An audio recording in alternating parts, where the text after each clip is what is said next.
बिहार में बड़े पैमाने पर आईएएस और आईपीएस अधिकारियों के तबादले की अधिसूचना कल तक राज्य सरकार जारी कर सकती है। बताया जा रहा है बिहार में राजनीतिक उथल-पुथल की स्थिति बनी हुई है। ऐसे में बिहार के मुख्यमंत्री नीतीश कुमार बीजेपी के साथ जा सकते हैं, लेकिन ललन सिंह के इस्तीफा के बाद कई तरह की राजनीतिक चर्चाएं देखी जा सकती है। आने वाले लोकसभा चुनाव को देखते हुए भाजपा के केंद्रीय नेताओं के द्वारा नीतीश कुमार का समर्थन के लिए जाने की चर्चा बिहार से लेकर दिल्ली तक है, क्योंकि हर हाल में बीजेपी के कद्दावर नेता चाहिए। बिहार में लोकसभा की 40 सीटों में उनका बेहतर रिजल्ट आए, इसके लिए नीतीश कुमार का साथ हर हाल में राजनीतिक दृष्टिकोण से बेहतर समझा जाएगा। लेकिन इस आईएएस और आईपीएस अधिकारियों के तबादले की जो लिस्ट जारी होने वाली है, उसमें भी कुछ जोड़ घटाव की संभावना बताई जा रही है। रात के करीब 12 बजने वाले हैं और 30 दिसंबर अब प्रवेश कर जाएगा। खबर आईपीएस महकमे पर है। आईपीएस महकमे में कौन बनेगा? पटना का senior SP, Bhagalpur senior SP Anand Kumar के मात्र अभी 1 साल इस 3 जनवरी को पूरे होंगे, लेकिन बताया जाता है भागलपुर सीनियर एसपी के बदलने की चर्चा है।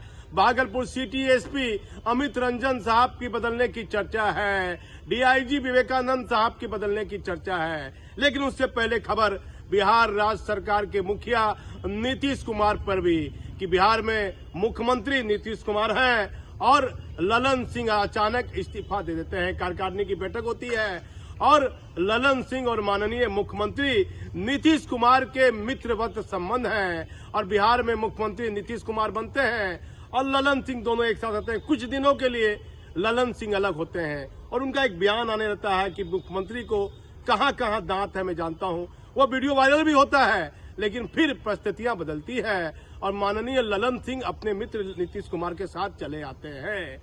लेकिन ऐसी क्या परिस्थितियां बन गई जो ललन सिंह को इस्तीफा लेना पड़ा? आपको ऊपर वाले ने जीवन दिया है तो पद, पावर और कुर्सी और पैसा, 3 चीज इंसान के जीवन में मायने रखता है। पैसा, कुर्सी है, पावर है और पैसा है।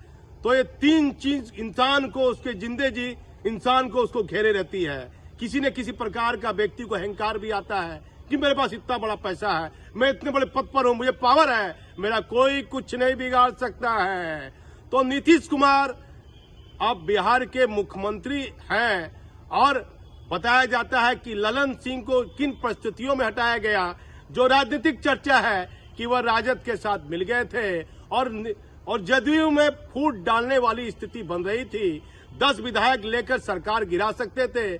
उससे पहले नीतीश कुमार को इसकी जानकारी हो जाती है, इस साजिश की भनक पड़ जाती है। नीतीश कुमार नाराज हो जाते हैं। बताया जाता है कि ललन सिंह से नीतीश कुमार नाराज हो जाते हैं, लेकिन राजनीतिक में नीतीश कुमार को चाणक्य माना जाता है। इस पर्दे के पीछे की क्या सच्चाई है यह कहना कठिन होगा, लेकिन ललन सिंह इस्तीफा दे दिए और नीतीश कुमार जदयू के राष्ट्रीय अध्यक्ष हो गए हैं। आने वाले दिनों में सरकार बीजेपी के पास साथ चली जाएगी और बीजेपी के कद्दावर नेता जो बिहार में है, बिहार राज्य में है, कई महत्वपूर्ण पोस्ट पर सम्राट चौधरी अचानक दिल्ली पहुंचते हैं और सम्राट चौधरी को कहीं न कहीं इशारा मिल गया होगा केंद्रीय नेताओं का कि अब आप चुप हो जाइए। तो नीतीश कुमार के खिलाफ कोई बड़ा नेता बीजेपी का बयान देता नहीं दिख रहा है। और आप देखिए कहीं न कहीं देश के प्रधानमंत्री नरेंद्र मोदी, भारतीय जनता पार्टी में 2 व्यक्ति बहुत मजबूत अभी के डेट पे है, गृह मंत्री अमित शाह और एक देश के प्रधानमंत्री नरेंद्र मोदी। तो 2 व्यक्ति की नजर लोकसभा के 40 सीटों पर है।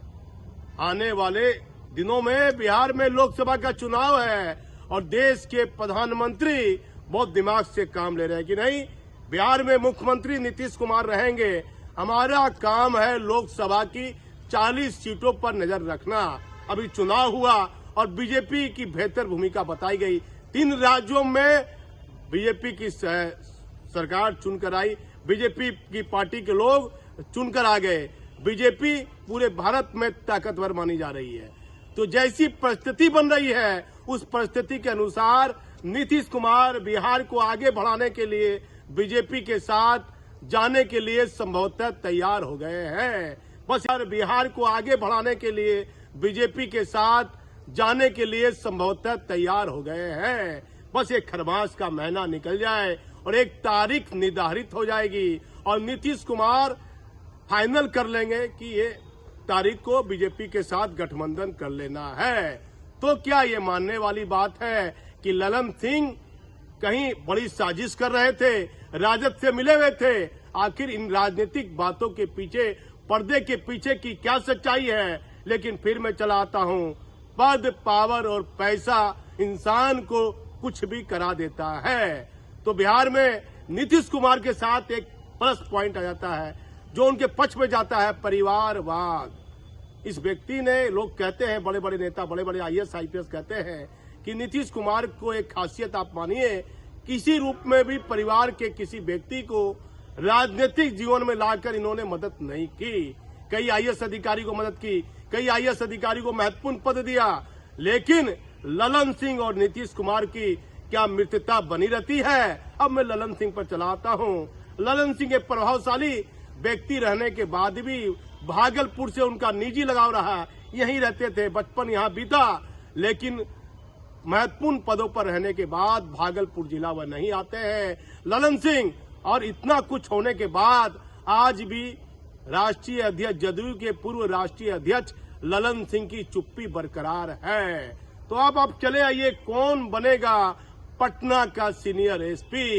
भागलपुर सीनियर SP के तबादले की चर्चा है, भागलपुर में सिटी SP की तबादले की चर्चा है, DIG विवेकानंद की तबादले की चर्चा है, IG मुजफ्फरपुर रिटायर कर जाएंगे, नीरज सिन्हा साहब का विदाई समारोह हो गया, DGP साहब ने उनका विदाई समारोह दे दिया और विदाई समारोह हो गया, सलामी परेड हो गई। कल नीरज सिन्हा रिटायर कर जाएंगे। 1990 बैच के IPS अधिकारी हैं नीरज सिन्हा, जो सिविल डिफेंस के पद पर तैनात थे। इससे पहले IB के महत्वपूर्ण पदों पर नीरज सिन्हा रहे हैं। बताया जाता है कि इनकी पत्नी रेलवे बोर्ड में कई महत्वपूर्ण पद पर है और रिटायरमेंट के बाद भारत सरकार इन्हें कोई महत्वपूर्ण पद दे सकती है। तो 1990 बैच के IPS अधिकारी नीरज सिन्हा रिटायर हो गए और सलामी परेड के समय 90 बैच की IPS अधिकारी शोभा होटकर, 91 बैच के विनय कुमार और 93 बैच के ADG JS gang war ADG headquarter और DG साहब DGP RS भट्टी मौजूद थे। तो कुछ फोटो है, क्या क्या फोटो है वह पूरा आप दृश्य हमारे चैनल पर देखिए। लेकिन ADG हेडक्वार्टर को बदलने की जो आकलन आ रहा था, बताया जाता है कि जो परिस्थितियां हैं राज्य सरकार की, कई महत्वपूर्ण पद की जो बदलने की बात चल रही थी, तत्काल वह पद रुक जाएंगे, उस पद पर तबादला नहीं होगा।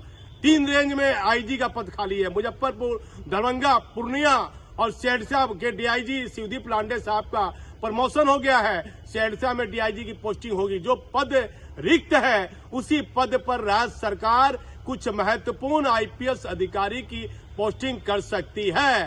बाद में जब बीजेपी के साथ गठबंधन हो जाएगा, उसके बाद सरकार अपने मन के मुताबिक बड़े पैमाने पर IAS IPS का तबादला करेगी। फिलहाल बताया जा रहा है कि अब 30 दिसंबर प्रवेश कर गया है, 12 बजे से ज्यादा हो गए हैं और अब IAS और IPS अधिकारियों की लिस्ट निकलने की चर्चा 30 दिसंबर को देर रात या 31 दिसंबर तक हर हाल में बड़े पैमाने पर IAS और IPS अधिकारी जिनका प्रमोशन हुआ है, जिनका 3 साल का कार्यकाल पूरा हुआ है, राज्य सरकार उनकी अधिसूचना जारी कर सकती है। आप हमारे चैनल पर बने रहिए। मैं भागलपुर से दीपक नौरंगी।